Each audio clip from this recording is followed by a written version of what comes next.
এই এসআইআর হয়ে কিন্তু আমাদের ভারতবর্ষের মুসলমানদের একটা লাভ হয়েছে।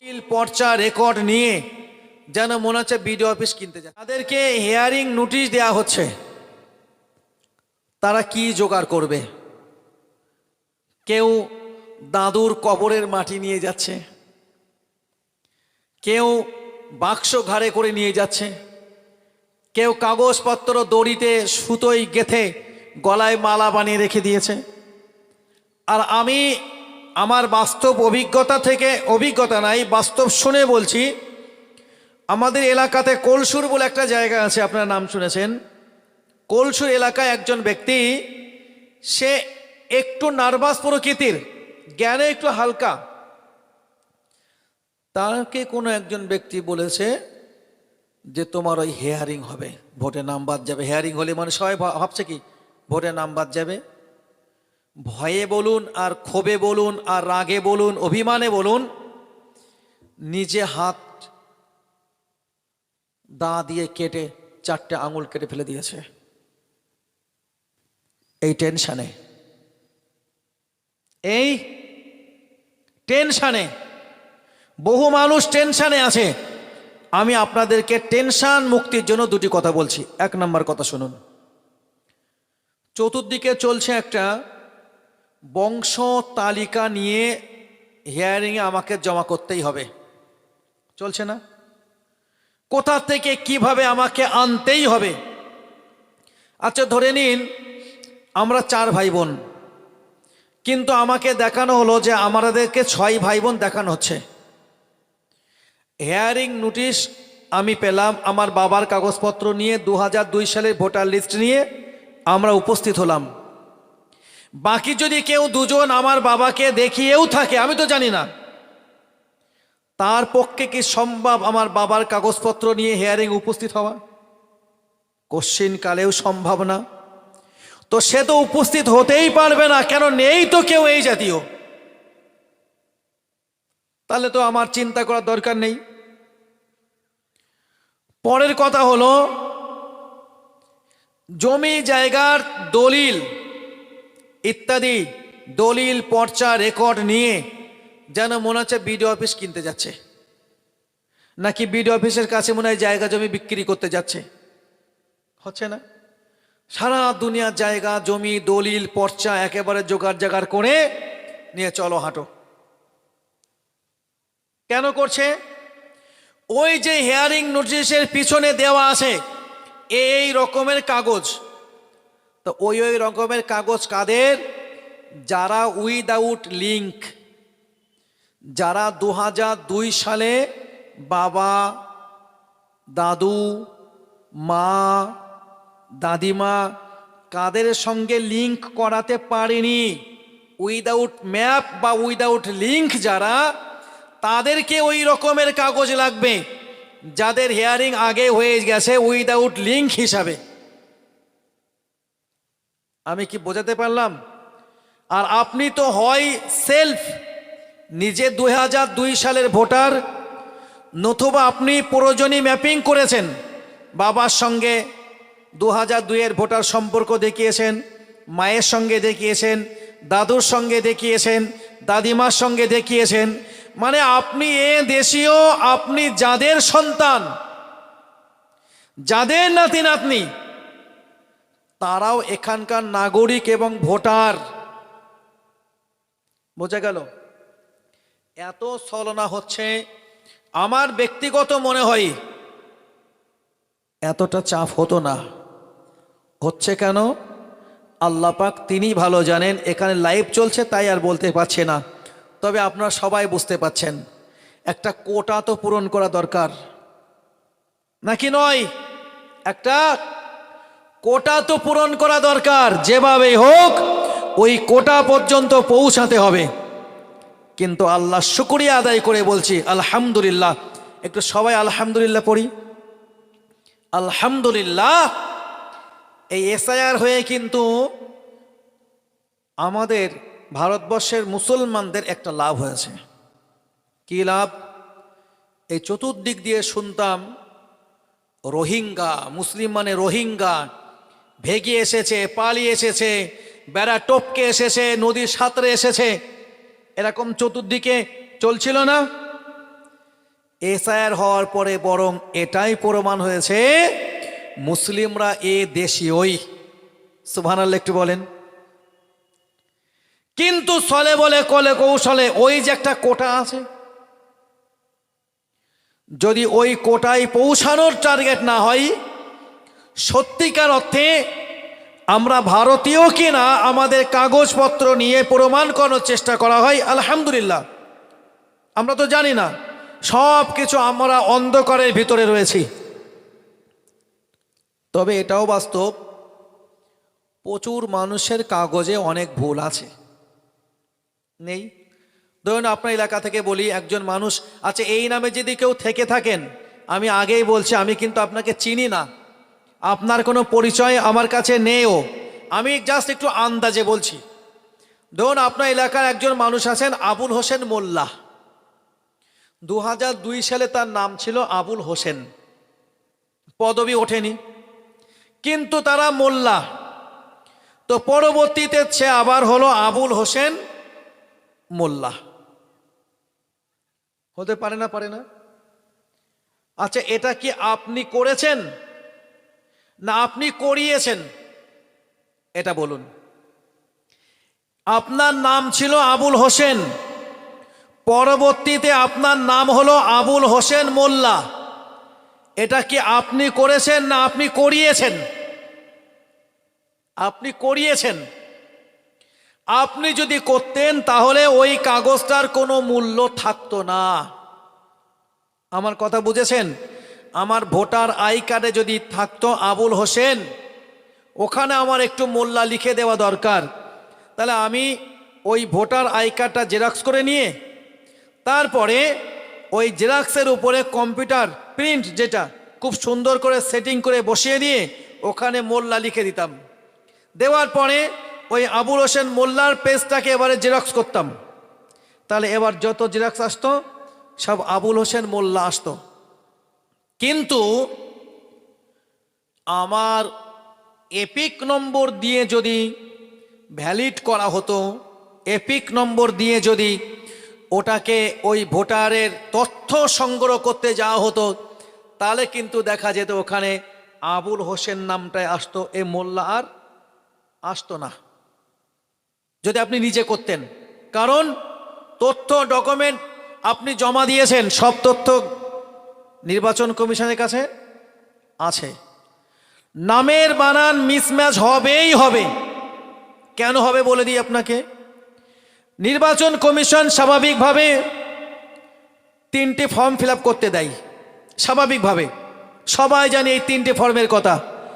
একটু হচ্ছে ফর্ম 6, 6 নম্বর ফর্ম।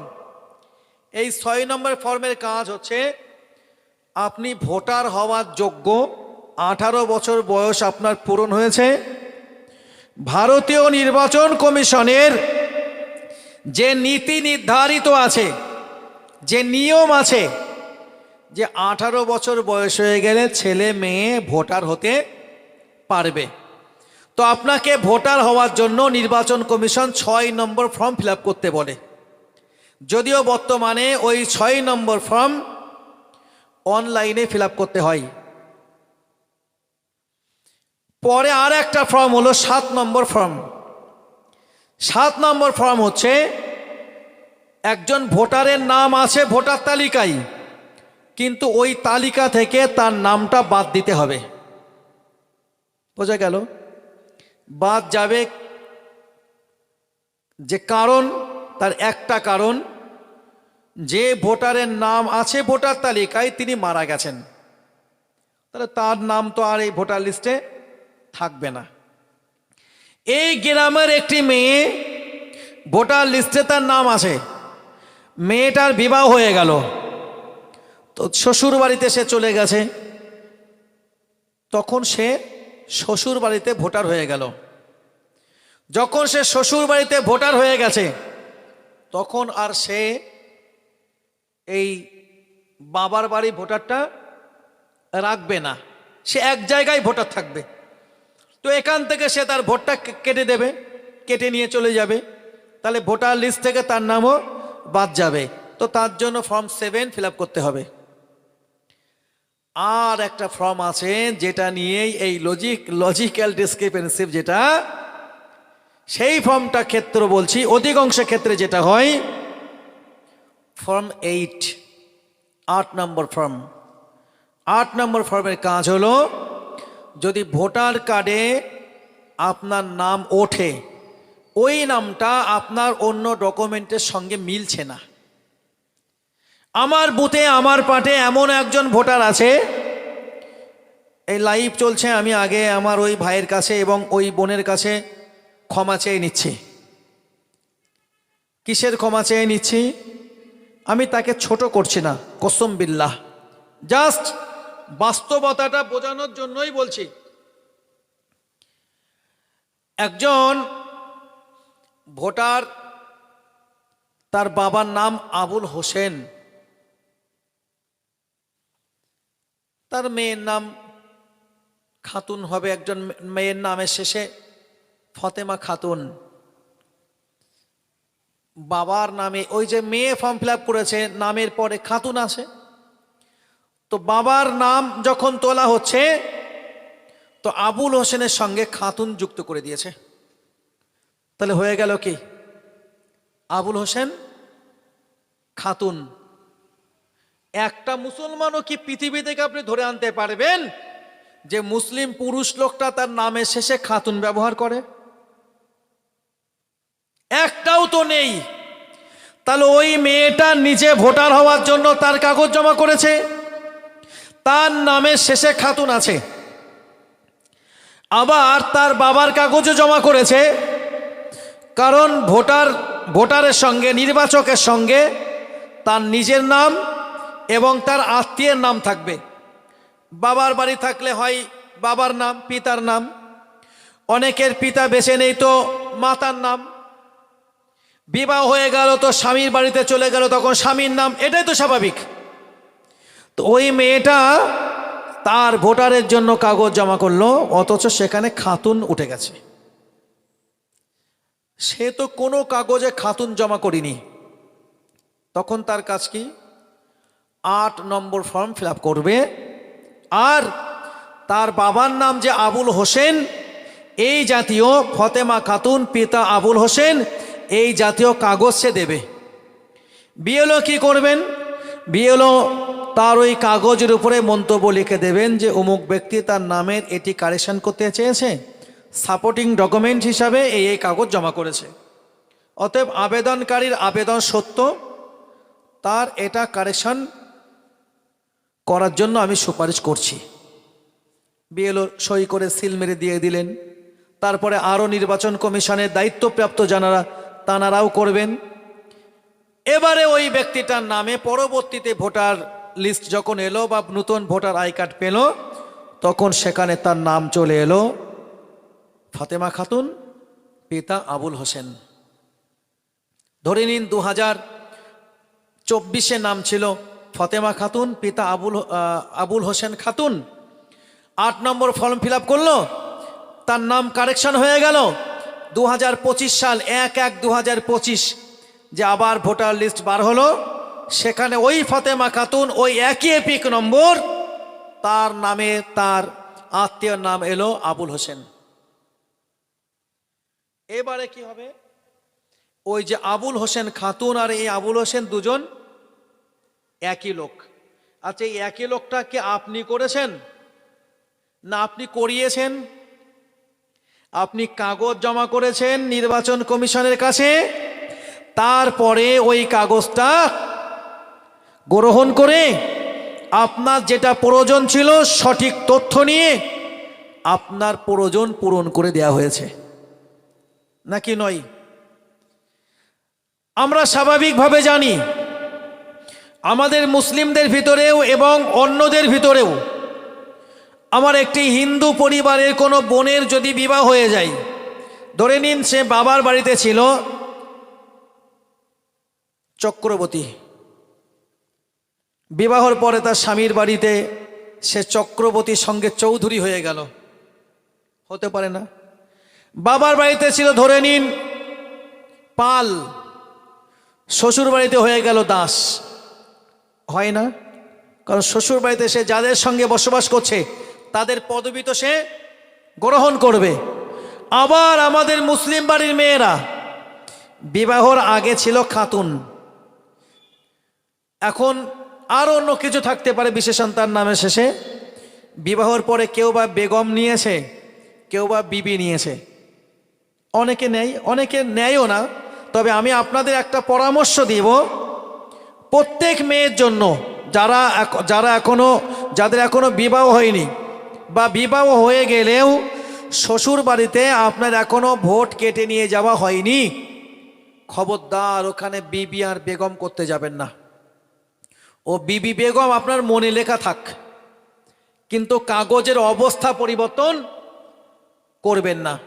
আপনার স্কুল সার্টিফিকেটে যেটা আছে, বার্থ সার্টিফিকেটে যেটা আছে, আধার কার্ডে যেটা আছে, বাবার বাড়ির আই কার্ডে যেটা আছে, ওটাও যেন সেখানে থাকে।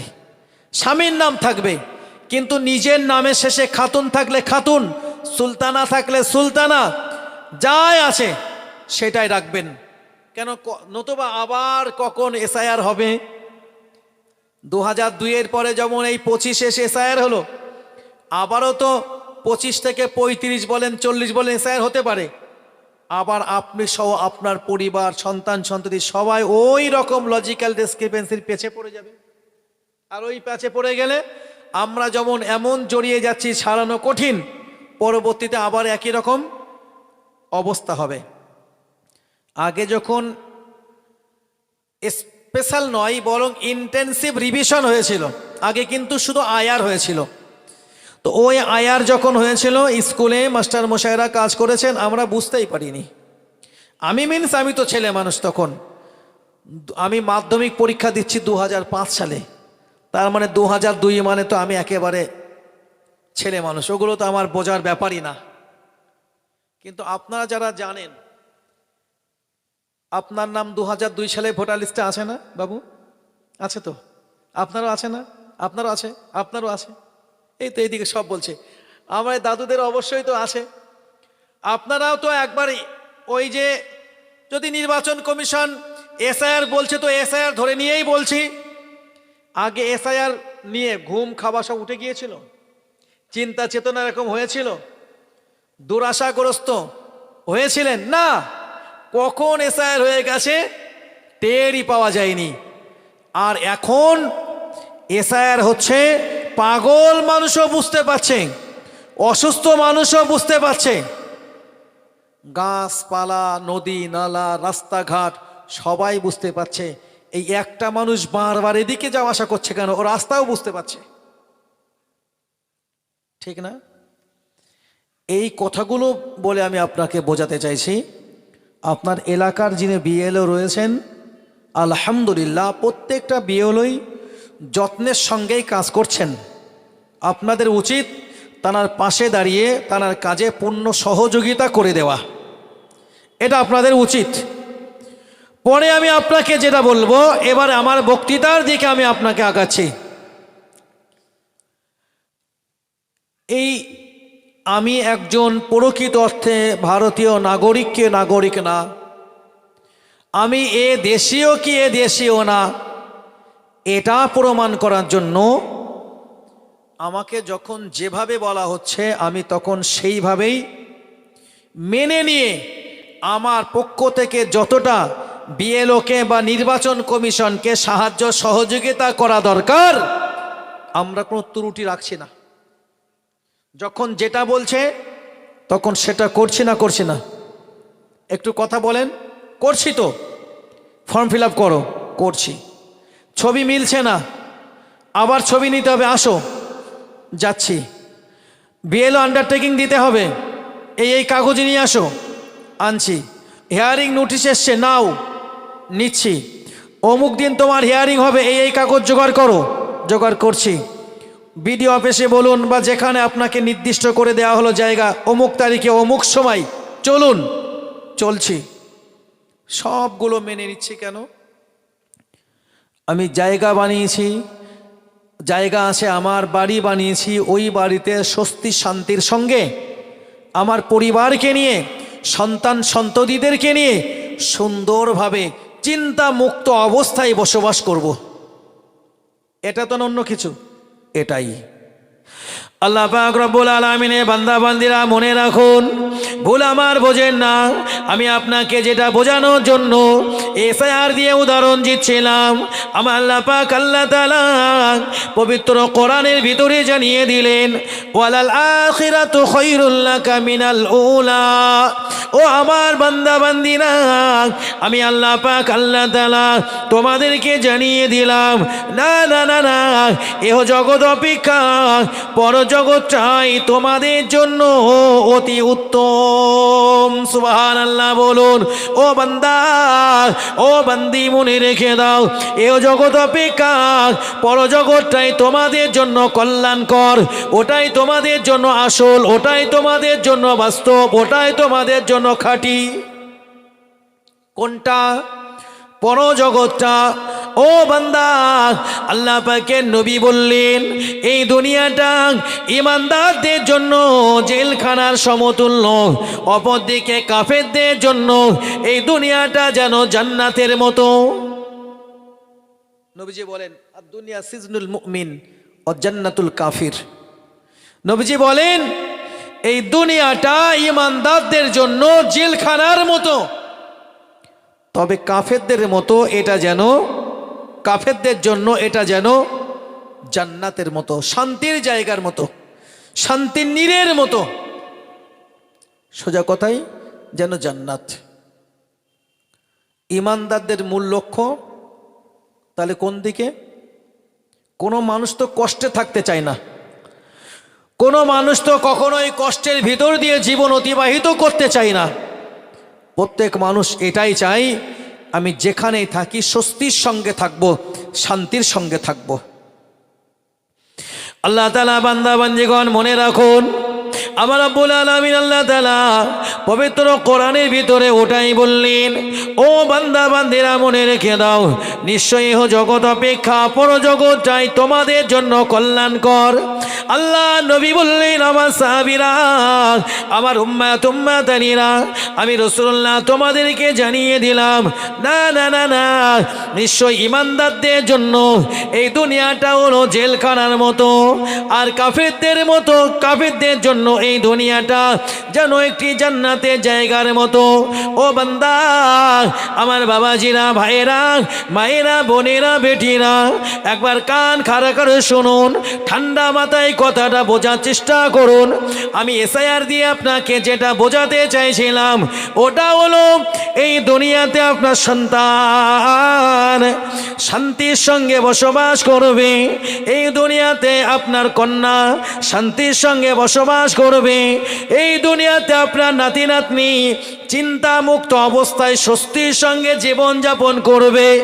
তার জন্য নির্বাচন কমিশন যখন যেটা বলছে, আপনি 100% ও কাজে সহযোগিতা করছেন। অথচ বান্দা, এই দুনিয়াটা তো আমাদের জন্য স্থায়ী না, এই দুনিয়া একদিন ছাড়তে হবে।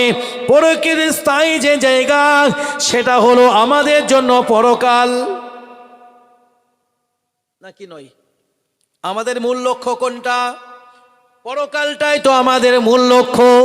একটাবার কি চিন্তা করেছেন, আমি দুনিয়ায় থেকে আমার সন্তানের জন্য কাগজগুলো ঠিক করে যাব, আমি দুনিয়ায় থেকে আমার নাতি নাতনিদের জন্য কাগজগুলো ঠিক করে রেখে যাব, যারা যাতে করে এই দুনিয়াতে তারা কখনোই এসআইআর নামক এই কাজ বলুন, জনগণনা বলুন, আবার যদি আপনার ওই এসআইআর বাদ দিয়ে পরবর্তীতে দেখা যাবে আর অন্য কিছু হয়ে থাকে, সেক্ষেত্রেও আমার সন্তানেরা, নাতি নাতনিরা, আমার পরিবারের মানুষেরা কোনো সমস্যায় না পড়ে যায়, তার জন্য আমার পক্ষ থেকে যা কিছু করা দরকার ওটা তো আমি করে যাব।